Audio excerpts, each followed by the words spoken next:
নমস্কার। আজকের দিনে কেতু এরম একটা ছায়া গ্রহ আছে, সেই গ্রহ যদি আমাদের জীবনে বা আমাদের জন্মছকে যদি দূষিত আছে বা দশা অন্তর্দশা চলছে, প্রত্যন্তর দশা চলছে, তাহলে আমরা প্রচণ্ড কষ্ট পাই। কেতুকে আমরা শত্রুও দেখি বা কোনো ক্রনিক রোগকেও দেখি, অনেক রকম জিনিস দেখা যায় জন্মছকের হিসাবে। তাহলে যদি আপনার জন্ম ছকে যদি আপনি কেতু দ্বারা পীড়িত আছেন, দশ মহাবিদ্যা হিসাবে মা ধূমাবতীর পুজো অর্চনা আপনারা করতে পারেন, তাহলে অতি অবশ্যই কেতুর লাভ পাবেন।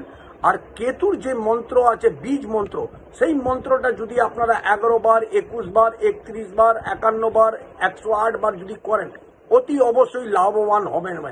ওম স্ত্রাণ স্ত্রীণ স্ত্রোণ সা কেতুয়ে নমঃ, এই মন্ত্রটা আপনারা যদি পাঠ করেন, অতি অবশ্যই আপনারা লাভবান